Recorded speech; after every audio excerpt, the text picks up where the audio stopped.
Hi, I'm Misha Gajewski, host of The Story Collider. Every week, The Story Collider brings you true personal stories that help us to discover the wonder of being a human. The natural world is amazing, and what makes Story Collider unique is that you discover how science can help make sense of it all. Of course, you can get Story Collider on Apple, Spotify, or anywhere you like to get your podcasts. And like potato chips, one story is never enough. It's a good thing we come out with a new episode every week. So go ahead, experiment a little. Check out Story Collider today.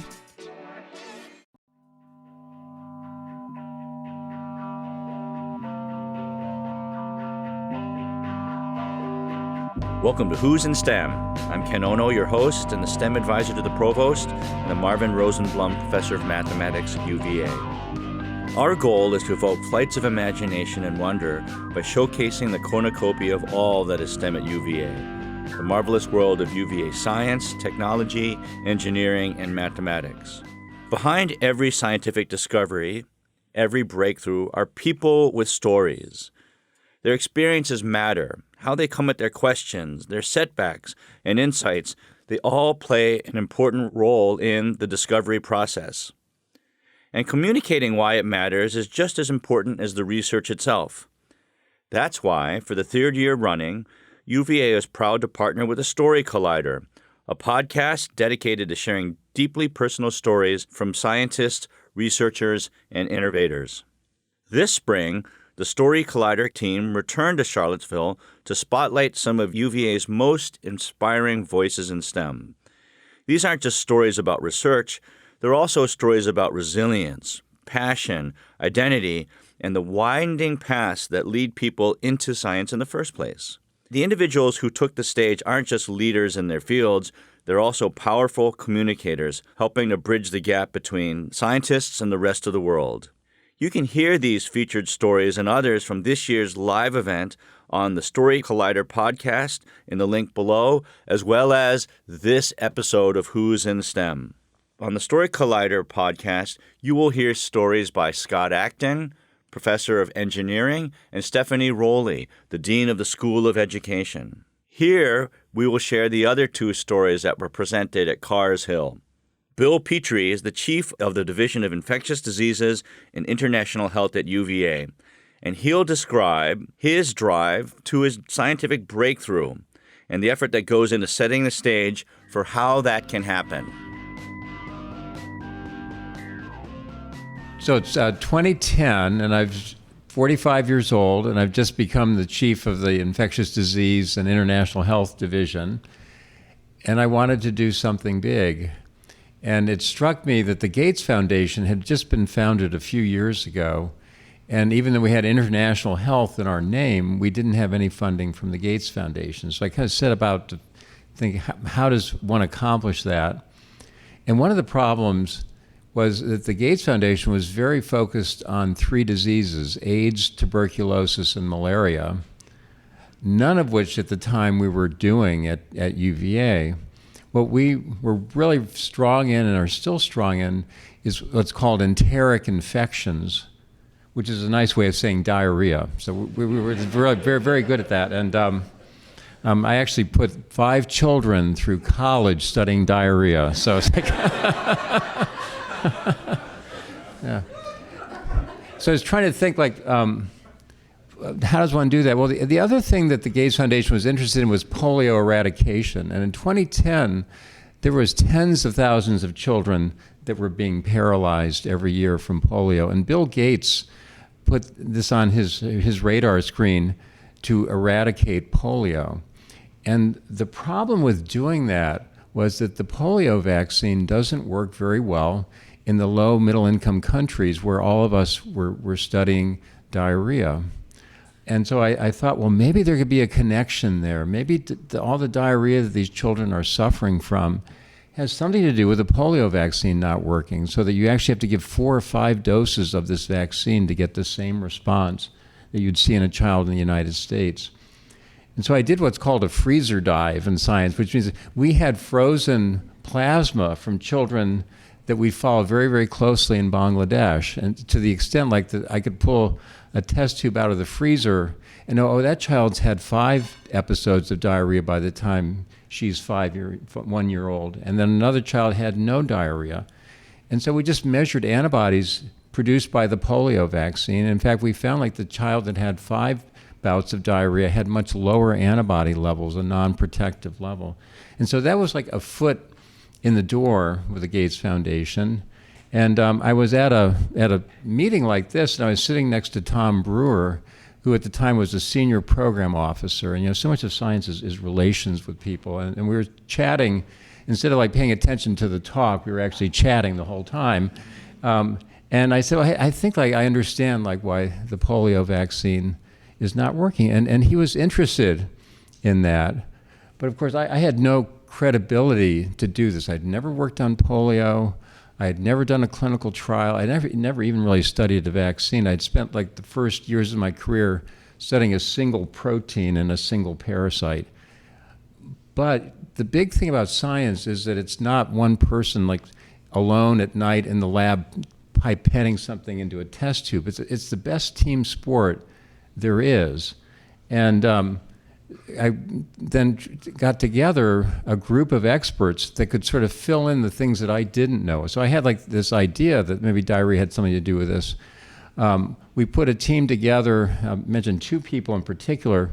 One, his name is Zaman, and he's very quiet. Like you don't ever want to have dinner with him because there's no conversation happening at all.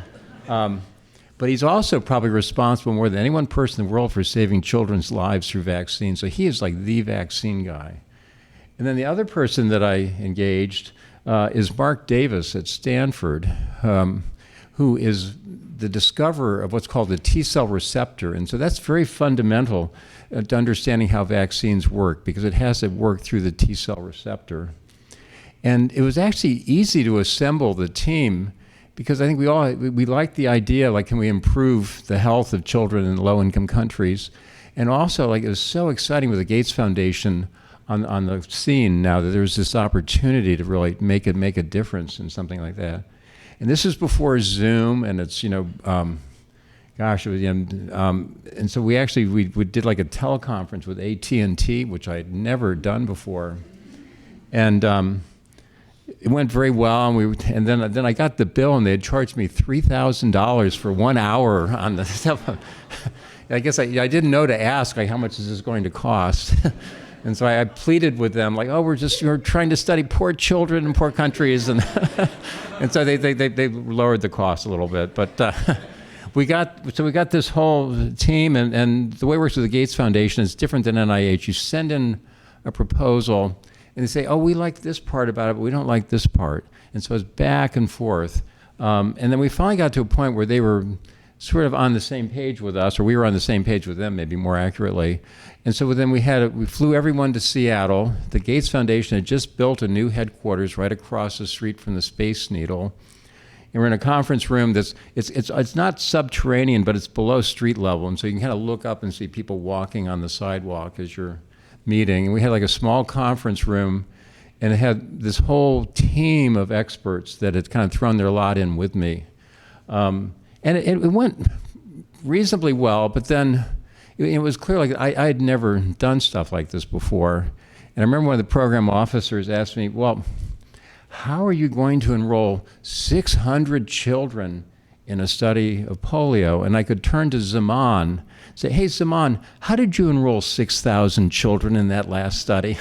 And that was the end of like the credibility, because like I might not have credibility, but the team as a whole had credibility. But this was like it was a big enough investment that wasn't sufficient. And so the last thing was to meet with Bill Gates. And so we went into a small conference room in a hotel, because at the time the Gates Foundation was having their Grand Challenges meeting in Seattle. And so if you imagine like walking into a conference room, there's a small table. Bill Gates is sitting on one side, and Mark Davis and I are sitting on the other side. And Bill, like me, is like a Diet Coke addict. And I guess he's had a meeting before, and so there's 2 empty Diet Coke cans. And then there's 2 that just waiting to be drunk. And he's rocking back and forth like this in his chair. And Mark Davis decides that he should explain to Bill Gates how this technique called cytometry by time of flight mass spectroscopy should work, which is, it's this amazing technique, a series where you can take like a single white blood cell and you can measure 40 different things in it. And so it's like 40 dimensions. And so Mark starts to try to explain what 40 dimensions is like to Bill Gates. And Bill Gates is rocking back and forth. And Mark is saying, if you measure one thing, that's one dimension. Back and forth, back and forth. If you measure two things, and Gates says, I get the math. So it wasn't a great meeting. So we all flew home to, Mark flew to Palo Alto, and I came back to Charlottesville. And we really didn't know. We thought, well, gosh, we had a pretty good job. We didn't know that we were going to be funded or not.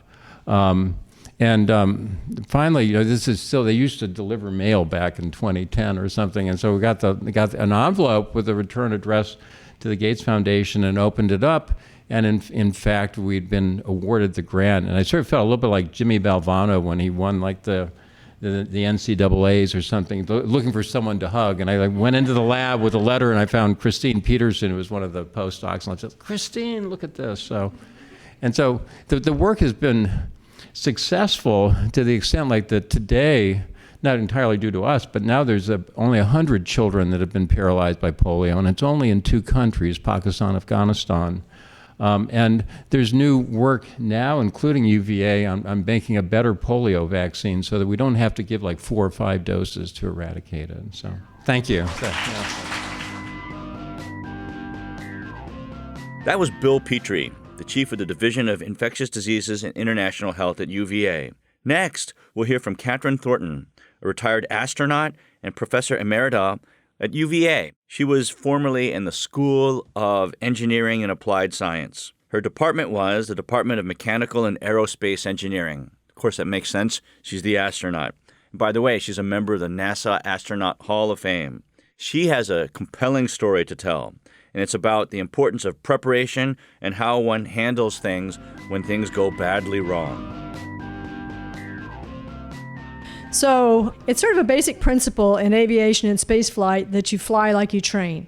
When you're going to an environment that is totally foreign to your normal everyday life, and you've maybe never been there before, and you only have one chance to get it right, you learn to depend on the accuracy and the fidelity of simulators.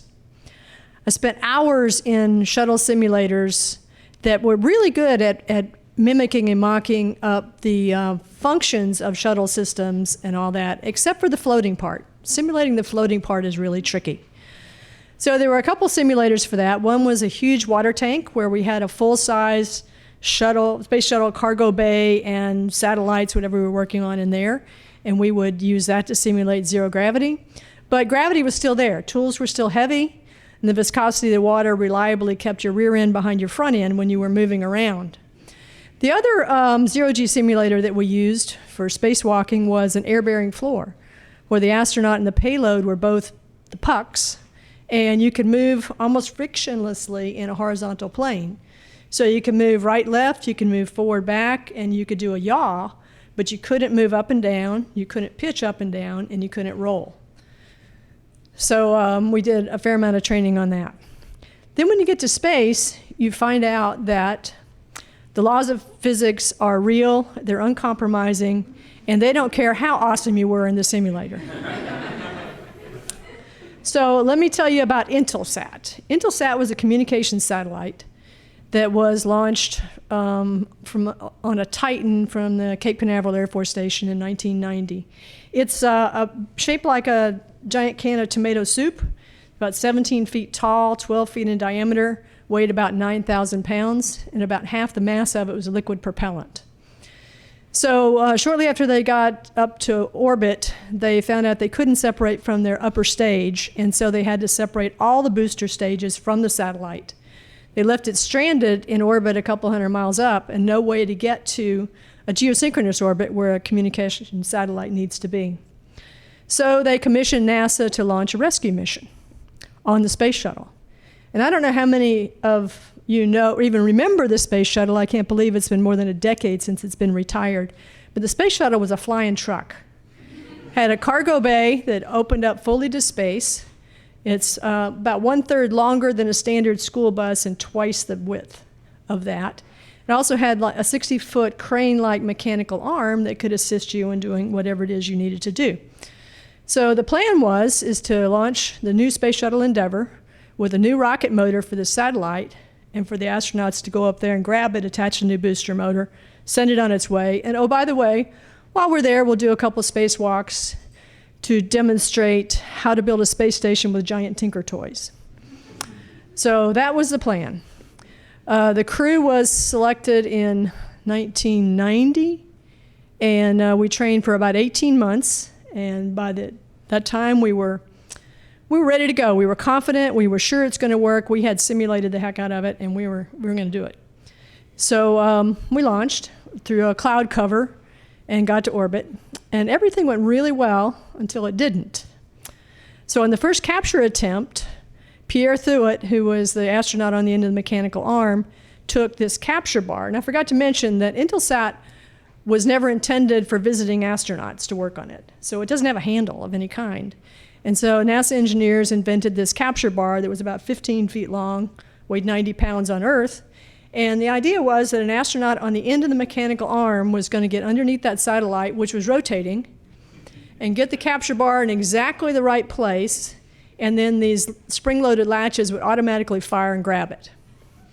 So, like, what could go wrong with that, right? So, first attempt, Pierre is out. He's on the end of the mechanical arm. He has the capture bar, and Dan flies the orbiter right up underneath the satellite. And he gets the capture bar, and it gets in just the right place, and he pushes it on, and the latches didn't fire. So we tried again, same result. Third time, same result. So by that time, the satellite, which was normally rotating about its long axis, had begun a rotation about a perpendicular axis to it. That's behavior we never saw in the simulators, because of course they couldn't do that. So we separated from it and let the ground get control of the satellite, get it back to rotating like it should. Came back the next day, same procedure, same result. So the whole team took a timeout, took a day off, and looked at all the equipment we had on board and the tools, and what could we possibly do to catch this satellite. And the guys on the ground did the same thing. And so one of my crewmates came up with the idea of sending 3 guys out to grab it with their hands. So you might not think that's such a radical idea unless you know that the airlock is only sized for 2 people. It's designed for 2 people, sized for 2 people. We want to put 3 people in it. So I was in charge of squashing them in there. So I got 3 in there, 1 right side up, 1 upside down, and 1 L-shaped along the ceiling and the wall. It was like a can of sardines if sardines wore spacesuits. So that problem was solved. There was a concern about whether they could open the outer hatch, which swept inward. So our colleagues on the ground suited up, got in the water tank simulator, and showed that that was possible to do that. So by the end of the day, we had a plan. So we came back the next day. We got the 3 guys out there in position, and Dan flew the orbiter so close to Intelsat it was practically in the cargo bay. So one more aside, math models. They lie to you as well, by the way. So before the flight, there had been flight design that said that Intelsat's rotation rate and its significant mass would keep it stable enough for us to do what we needed to do to get the capture bar on it. They're wrong. So now there are models talking about what's going to happen when the 3 guys stop the rotation of it, because half of this mass is liquid propellant and it's going to slosh around. There was one model that said it was going to be so violent it was going to rip it out of their hands, hit the tail, blow up, and kill us all. So I didn't believe that one either. So I could see how precisely Dan could fly the orbiter, and I was confident that he could keep us safe. So we have these 3 guys out there, and we wait several minutes for it to get just in the right position. Dan has us so close it's literally in the cargo bay with them. And at the right time, Rick says, "Grab it." And they all just closed their gloves on it, and it was just there. None of them can say who stopped the rotation of that. So they did their work. They attached the booster motor on it. When they were done, they retreated to the safety of the airlock, and it was my job to deploy it. So I go through the procedure to deploy, and I get to the last switch, deploy, throw it, and nothing happens. 2 more times, same result. Nothing happened. So then we're in a real pickle because a space shuttle with a satellite sticking out of its cargo bay cannot come home. There is a procedure for that contingency, and that is to disconnect the whole assembly from the payload bay and then dump it overboard and leave it. But that's about a 3-hour spacewalk. So these guys had been in their suits for 12 hours with no food and little water. They'd been spacewalking for 8 hours in suits that were certified for 6.5, and we're talking now about 3 more hours. So we started planning how we could use 3 people out there to efficiently do that procedure while cycling them into the airlock to pump up their oxygen and their battery power when somebody on the ground figured out what the problem was. Turns out the simulator we had trained on didn't match the real thing. So a minor switch throw and it fixed the problem, and we successfully deployed the Intelsat. So Intelsat, 7 days later, was on station. A few months after that, it carried the Summer Olympics from Barcelona to this country. It lasted for 23 years. It's now been decommissioned, and it's in a graveyard orbit in deep space. So NASA management, when we came back from this flight, were very happy that it was successful, but also quite unhappy with all the unknowns and surprises associated with it. So they declared that we would do no more of these cowboy EVAs, and that for the upcoming very critical Hubble Space Telescope service mission, all the spacewalkers would have prior spacewalking experience in the real environment and not just simulators. So 18 months later, Tom and I were a little older and much wiser, and also floating in the cargo bay of Endeavour again with the Hubble Space Telescope. Thank you. That was Kathryn Thornton, retired astronaut and Professor Emerita at UVA. We hope you've enjoyed her story as well as Bill's story. You can hear the rest of the story from this year's live event and more on the Story Collider podcast using the link below in the show notes. Many thanks to Misha Gajewski and Shane Hanlon and the whole Story Collider team for their collaboration and their commitment to making this event a huge success. The event was sponsored by the Office of the President. Indeed, it was at Carr's Hill, Jim Ryan's residence. It was also sponsored with the Office of the Provost and also with the Office of the Vice President of Research. I'm Ken Ono, STEM advisor to the Provost and the Marvin Rosenblum Professor of Mathematics. And you've been listening to Who's in STEM. Who's in STEM is a production of WTJU 91.1 FM and the Office of the Provost at the University of Virginia. Who's in STEM is produced by Catherine Kosseboom, Claire Curzon, Benjamin Larson, Mary Gardner-McGee, Katie Nichols, and Rhea Verma. Our music is composed and performed by Robert Schneider and John Ferguson of Apples in Stereo. Follow us on Facebook, Instagram, and Twitter. Listen and subscribe to Who's in STEM on Apple Podcasts, Spotify, or wherever you get your podcasts. We'll be back soon with another conversation about scientific and technological innovation at the university.